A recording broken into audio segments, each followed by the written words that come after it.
Okay, I'm going to try this again. This is literally my fourth attempt at this video because it keeps shutting down on me and I don't quite know why. So I'm going to sort of wrap this up. I was able to condense it down to 2 videos. I had 3.5. So I condensed it down a little bit to try and highlight the main things. The first video probably ended a little abruptly because, like I said, I'm not doing really great with the timing here. I just start talking, as you guys know, and sometimes I just can't stop. So, so just bear with me as I try and pull myself together and stop myself along the way. So we talked about the Compromise of 1820 and the Compromise of 1850, I'm sorry, and the Kansas-Nebraska Act. And as part of all of this, I'm sorry, we haven't gotten to the Kansas-Nebraska Act yet. That's the next thing. We talked about the Compromise of 1820 and the Compromise of 1850 and how the Fugitive Slave Act fit into the Compromise of 1850. So we're going to talk a little bit more about the Fugitive Slave Act and some of the opposition to that. And then we're going to get into the Kansas-Nebraska Act and the whole concept of bleeding Kansas, which really sort of shows us that this country is ripe for war. So basically, the Fugitive Slave Act was put into place by the Compromise of 1850. Again, it's a compromise. When you compromise, no one side can fully get their way. And what's interesting today politically, we seem to have forgotten that a compromise is a give and take, and both sides have to give something up in order to gain something that they want. And so with the Compromise of 1850, one of the things that the North had to give up and that the South was able to gain was the Fugitive Slave Act. And basically what the Fugitive Slave Act says is that escaped slaves have to be returned to their owners, no matter what. It actually becomes a federal crime if you harbor an escaped slave, even if you live in the North. So again, the Fugitive Slave Act is going to be terribly unpopular by some and very popular by others. This ties into that discussion we had in class. I believe it was Cameron had asked a question that if you were born free up in the North, could you be put into slavery? Yes, you can be. Because with the Fugitive Slave Act, the slave owner did not have to have any proof of ownership or proof of escape. They just had to say, that person is my slave, and the federal marshals were required to catch those slaves and return them to the slave owner. So again, this is a major victory for the slave owners. However, it's a major defeat for the northern anti-slave population, particularly the abolitionists. Now, there is a great deal of opposition to the Fugitive Slave Act, and that opposition is going to come in a variety of different ways.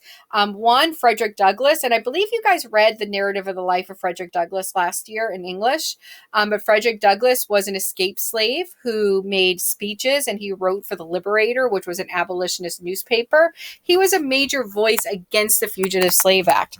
Basically, the idea was that if you can get out of the South, you're free. And that's really what he believed, and that's what he was arguing, but the reality is the law didn't say that.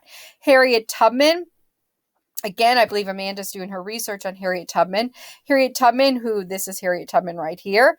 She's also another major person in all of this because she is going to be helping slaves escape from the South to Canada. Now, because of the Fugitive Slave Act, she had to actually send them to Canada. They couldn't just go to the North. They now had to go to Canada. Levi Coffin, who was a gentleman who lived in the Ohio River Valley, he actually hid 3,000 slaves on his property that had escaped over the Ohio River into Indiana and Ohio. So again, he's a major abolitionist force that sort of helping the slaves get free. Levi Coffin, it is believed, was tied in with Harriet Tubman also. And then Harriet Beecher Stowe, who wrote Uncle Tom's Cabin. And I'm going to talk more about Uncle Tom's Cabin in a moment, but Lincoln often referred to her as the little lady who started the Civil War. And this is Harriet Beecher Stowe right here. So when we talk about opposition to this and we talk about opposition to slavery, it almost becomes the tale of the two Harriets, because Harriet Tubman, again, like I said, becomes a major, major character in the sense that she is going to be a major force behind helping slaves escape. But almost just as importantly was Harriet Beecher Stowe. because when she writes her book, Uncle Tom's Cabin, not only is she making the people up north aware of what slavery was really like, and this is a fictional account, but she's still opening people's eyes to what slavery really was. She's also influencing people throughout the world. And that's important because the South really believed that whatever they decided to do, like if they decided to finally secede, like they threatened to in 1850, or or when they actually do leave, they really believed England would side with them and England would support them. The problem is the people of Great Britain were reading Uncle Tom's Cabin, and Great Britain freed its slaves 50 years earlier. They were an abolitionist nation. They did not believe in slavery. So the moment the people in England start reading this, the potential support was going to be lost for the South. So when Harriet Beecher Stowe wrote Uncle Tom's Cabin, I don't think she had a clue of the international significance this book would have. So not only is it inspiring people up north who originally didn't really think that much about slavery, it was now telling the British, let's not get involved. Let's keep ourselves out of this war. The other thing you have to understand is Great Britain didn't need the South as much as the South thought they did. The South believed Great Britain needed their cotton. The problem is Great Britain had also taken over India by this point in time, and India was a much cheaper source of cotton for them.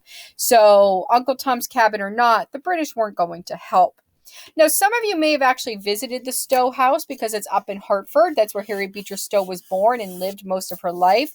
However, she wrote Uncle Tom's Cabin up in Maine. But again, the tale of the two Harriets, the influence of these two women on history was significant. All right, Kansas-Nebraska Act. Okay, so the Kansas-Nebraska Act, this is 1854. So this is only 4 years after the Compromise of 1850. We have another problem emerge. Now, the Kansas-Nebraska Territory wanted to come into the Union as two separate states, as Kansas and Nebraska. The ultimate argument was really over the starting point of the Transcontinental Railroad. This is going to lead to a debate of slavery in the territories. The reality is they didn't want slavery to start in a slave territory because that would be giving, it would be giving power to the slave territories if the Transcontinental Railroad started there. And again, we started last year talking about the Transcontinental Railroad, so you can see we're sort of coming full circle at this point. So this is going to lead to a debate over Kansas and Nebraska territories. Now, the final decision in the big compromise here was that Nebraska would come in as a free state right here, and Kansas would come in as a slave state. Now, they did have to repeal part of the Missouri Compromise to do this, because if you remember, the Missouri Compromise, or the Compromise of 1820, said anything north of the northern border of Missouri would be free. If you see here, the southern border of Nebraska is about halfway down in Missouri.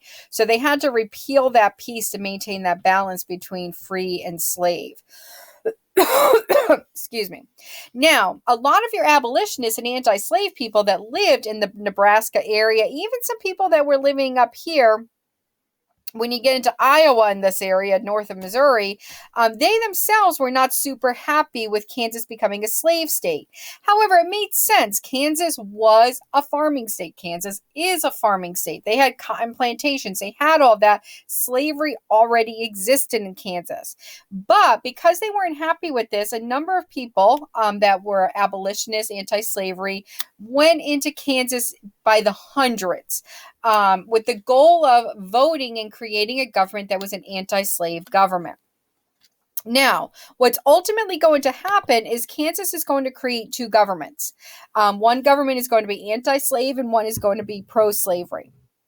Violence is going to erupt between these two governments. About 200 people will be killed, and there's going to be over $2 million worth of property damage. In the end, this bleeding Kansas is going to still make Kansas a slave territory. A couple things come out of this. One, John Brown, the very famous abolitionist, is going to make his name during this event. This is when John Brown is going to become John Brown, which ultimately will lead to his death in Harpers Ferry, West Virginia, in a few years in the future.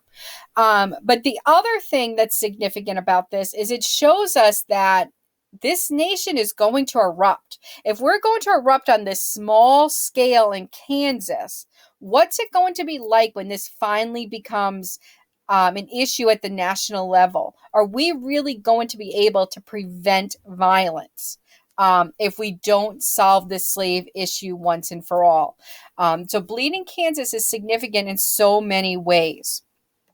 Now, to sort of wrap this up, when we look at some of the causes of the war that tie into your discussion board, Horace Greeley, who was a newspaperman in New York, he wrote, "We are not one people. We are two peoples. We are a people for freedom and a people for slavery. Between the two, conflict is inevitable," arguing the idea that slave and free cannot peacefully coexist. I think we've proved that up until this time in American history. Why is it that we have to constantly compromise?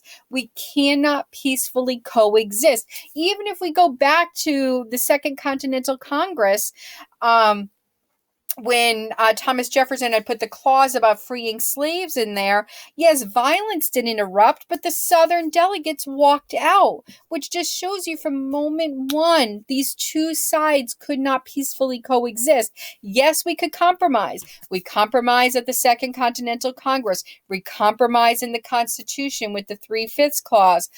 We compromised in 1820. We compromised in 1850. We compromised with the Kansas-Nebraska Act. But can we keep doing that? And Bleeding Kansas shows us that we probably cannot keep doing that. Now, Senator William Seward, he also says the two systems, slave and free, are incompatible. They have never permanently existed together in one country, and they never can. Again, reinforcing the idea that this can't continue. Something is going to have to happen. Either we have to agree to free the slaves, or conflict is ultimately going to arise. And what you really have to think about is there a point in all of this where we could have stopped it all? Is there a point where we could have said enough is enough? And taken into account the different acts and the different compromises and such that occur